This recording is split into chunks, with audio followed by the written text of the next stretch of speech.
Welcome to Season 2 of the WithIngram series of podcasts. This is Episode 2, and today I'm talking to Vasco Amador, the CEO of Global Intelligence Insight, who tracks so-called Islamic State and Al Qaeda online in encrypted closed groups.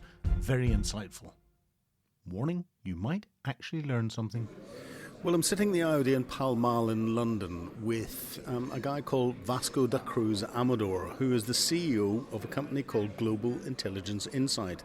Now, Global Intelligence Insight are a cyber intelligence company. I'll let Vasco explain exactly what they do, but he does an awful lot more besides and has got a great insight into what's happening with the so-called Islamic State and Al Qaeda and various terrorist activities around the world.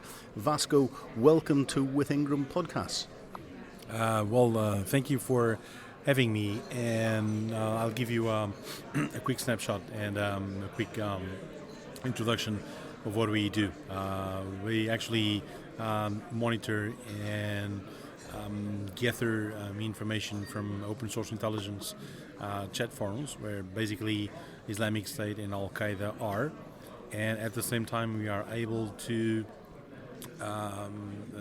gather real-time information, live interception feeds from what they are chatting in online environment, mostly linked up with Telegram, Threema, Rocket Chat, and some other encrypted platforms that are considered as a safe haven for mostly Islamic State. Now, you said open source, but it's a little bit more than open source. These are closed, invitation-only groups. How do you get into them, and what are the sort of things that you're seeing? Well, in fact, they are open source, but at the same time, they are closed. Because if we are considering this 10 years ago or 8 years ago, it's going to be open to the public as well. And nowadays it's totally different because you need to get access with a private link in order to go through and to get the information that you want to gather, even if you are a regular user, which is the opposite like in the past, because in the past you can enroll by yourself, you can use your username and password, and that's it. And nowadays you need to get a private link that it will be open only for 2 to 5 minutes, nothing more than that. And then after that you can provide, and you can chat one-on-one, you can interact with other users, or you are able to see who's on the other side of the line. But basically they are open source intelligence platforms, even if they are considered encrypted channels. But does that mean that, I hear there's a one-time link that's in there, but does that mean that anyone can get access to them? All the other national and international intelligence agencies are going to be in there, all the journalist agencies are in there, so actually you're not interacting with so-called ISIS and Al Qaeda, you're interacting with other intelligence professionals and journalists. Well, it's a tricky question, because for you to get access to this kind of information, you need to understand, first of all, when we are dealing with terrorism issues, mostly the ones related to Islamic ideology, and you need to be aware of how they interact, how they react, and then you need to understand a bit of their activity. So meaning, like, you need to understand well their online behavior first, and then you are always with a green light to go. But in fact, everyone can get access to that. But the main issue is, even for getting access to that, you need to be well trained in order to gather, to interact, because on the other side of the line, they are very, very professional, and they know how to spot journalists, they know how to spot government officers, and they know when they are interacting with someone that is infiltrated within their networks. So who are the sorts of people that you're seeing on these different networks, and how many different groups or channels are you seeing? Are they all based in Syria, or all based in Iraq, or all based in a particular country? Are they all jihadis, or what are the sorts of people that you're interacting with? Well, basically, they are all over, spread mostly across Europe, which we have reasons to believe that they are working from. And of course, you've got some of them in the Middle East, but the ones that are running towards Europe, and for instance, there's a huge network from French jihadists, Spanish jihadists as well, German jihadists, and they are working from an online perspective only, but probably they are spread all over. So, and the different kind of forums, they are totally different from translation service departments, operational areas, video and tutorials, and some other, like the ones that serves only for radicalization and to spread and to disseminate their contents. So you've got different groups for different subjects. Do they allow anyone to access those groups, or do they select people to come into those groups? Do they have selection criteria? Is it difficult to get in and find out what they're talking about? Yes, it's very complex for you. If we are speaking in with for a regular chat, that it's only for you to get access to the information that they are spreading, where everyone can get access to, it's easy for you to get. But the high level and the tier 1 channels, you need to bypass through a huge vetting process. You need to be linked up with the tier 1 jihadist guy. And then once the vetting process it's going to be finished, you are good to go. But yes, it's in order to arrive to a final stage, it's a complex process. And what are the sort of trends that we're seeing? How has so-called Islamic State and Al Qaeda changed over the last 12 months? And what do you think they're planning to do over the next 12 months? Well, they bypassed through an era and a stage at the end of November 2019 when an operation from Europol and with Telegram as well suspended them and removed the so-called safe haven for Islamic State, where they were operating under the hat of Telegram. But nowadays, it seems to us, and according to our monitoring, that they are preparing to regroup themselves, and in order to perpetrate something in the course of 2020, because they need to show the world their main capabilities. They want to regroup not only in Europe, but at the same time in Syria and in Iraq, mostly in Iraq, from where they came from and from where they are all the time. So we do think that probably something needs to be done in order to prevent some other terrorist attack during the course of 2020. And how much are you seeing them spreading their influence down into Southeast Asia and into Africa and other places? Well, their biggest core nowadays is situated within West Africa and Central Africa, as well as Southeast, but mostly in remote areas where we were not used to see them, like in Mozambique, the northern area of Mozambique, of Cabo Delgado, with the border of DRC, Congo, where mostly and the majority of population is a Muslim population, and they were working with covert operations and guerrilla warfare, as they were explaining in the past, that if you are not able to join them in Syria or Iraq, you can join them in Nigeria, for instance, or in the other regions across West and Central Africa.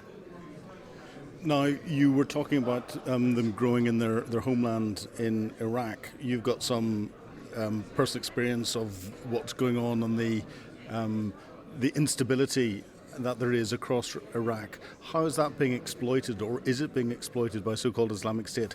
Have they been properly defeated, as President Trump had suggested last year, or are they just hiding and coming back, and they're going to come back and bite us?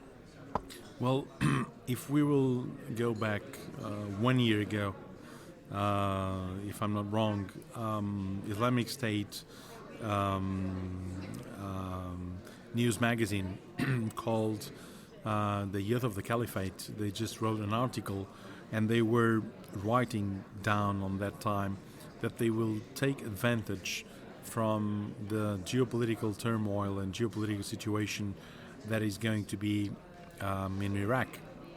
And in fact, they were totally right, because actually they are gaining advantage and getting advantage for this kind of turmoil. And with the resignation of the Prime Minister in Iraq and the full instability across the region, mostly in Iraq, they are getting advantage of that. And because actually mostly their global and their central command are based specifically in Iraq. So, taking Iraq a little bit further, do you think the U.S. killing of General Soleimani from the Iranian Quds force element of the Iranian National Guard Corps has contributed to the defeat of so-called Islamic State, or enabled them to come back again? No, it's the opposite. It will enable them to come back again, because mostly the Soleimani and al-Muhandis, they were the ones considered as heroes in regards to the fighting against Islamic State, mostly in Iraq. And in fact, the militias are with no top commander right now, so they just got a big advantage and a big vantage point in regards with this situation. And with Islamic State having gone into the doldrums for a bit and then seem to be coming back now, pushed back ever since really 9/11 on the death of Osama bin Laden, has been Al Qaeda. What are you seeing as the dynamics between so-called Islamic State and Al Qaeda, and where do you think Al Qaeda are going to be in the next 12 or 24 months? Well, Al Qaeda, it works like in the past. So they are mostly different from Islamic State, the way that they are conducting their kind of operations. So their ideology, their way of doing some attacks, it's quite different rather than the Islamic State, which goes through a kind of a provoke fear and different impacts with this kind of terror attacks. And mostly Al Qaeda, they just want to command and get control of their attackers and foreign fighters. The ones from Islamic State, it's totally different, because you can work with a sleep cell and then they can go through with a kind of attack that probably doesn't have the full support of their central command, but they can go through with their foreign fighters in order to perpetrate an attack across Europe, for instance. Now, that's the second or third time you've mentioned Europe. Is there a big jihadi extremist element in Europe? Do you think we should be concerned? Well, the level and the threat level right now in Europe is much more bigger than was even after the 9/11, just due to this kind of migration of jihadists and the way that they can go through all across Europe. So we've got some countries with the threat level that are increasing, and some others like it can stay with the same level. But I think that we should be very, very preventive on this aspect. And how is the ongoing instability or potentially increasing instability in Libya contributing to this? Well, Libya is a kind of a country that right now is getting different mercenaries from Sudan, for instance, from Syria as well, and at the same level getting support from other terrorist organizations, and mostly the capacity that Libya has in order to support and to put some foreign fighters in Europe through the entrance of Malta. So it's going to be a kind of a turmoil inside of Libya that can be used as a training camp for the entire set of jihadists, and after that they are ready to come across Europe. So with the gloom, doom and depression in Europe, in the Middle East, in North Africa, is there any hope for us? What do you think is going to be spectacular? Do you think it's how do we defeat this threat? Well, it's almost like the fight of the cat and the rat. So we need to be very accurate, and we know that it's very complex nowadays due to the technology and all the aspects that we are using, because they are exploring it as well at the same level, and sometimes they are some steps ahead of even government agencies, because they need to fulfill their agendas. We need to incorporate some other levels of technology in order to go through and to be much more preventive in the way that it's linked up with, if we want to link up with artificial intelligence, for instance, but at the same time, we are not able to leave the human intelligence way of intercepting information and to gather, and we need to be always focused with the interaction and the integration of signals intelligence, human intelligence, geo-intelligence as well. So the mix between those ones are being considered as the tier one factor to be preventive. So would it be wrong of us just to write off all of the threats that are out there as being relatively minor? They've been defeated because militarily we're so much stronger, they've got no real way of hurting us? Or is this something that's with us and with us to stay for a long time? Well, their defeat in Syria didn't mean like they were defeated, and actually they lost control of the majority of the cities that they got in Iraq and in Syria. But at the same time, most of them and the majority of them just went and ran away towards Europe again, and all the others that were still in some other countries. For instance, in France, in Germany, UK, Belgium, Spain, for instance. So they are ready to go. So we can consider that if it's going to be for, or it's going to last for 5 to 10 years, but we should consider this as a highest threat, and we need to work in a daily basis in order to conduct operations that probably will end up with arrests and prosecutions as well. Now, within that threat, we hear a lot of discussion about the families and the jihadi brides that are in refugee camps in Syria, and their children that are around, and countries saying they don't want to bring them back, like the UK, because they see them as too big a potential threat. Are they really a threat? Well, in some particular cases they are, because they just went straight to join Islamic State, and it's not true when they are emphasizing that they just went for something that they don't know, which actually it's not true, because they want to join Islamic State, they want to marry a foreign fighter.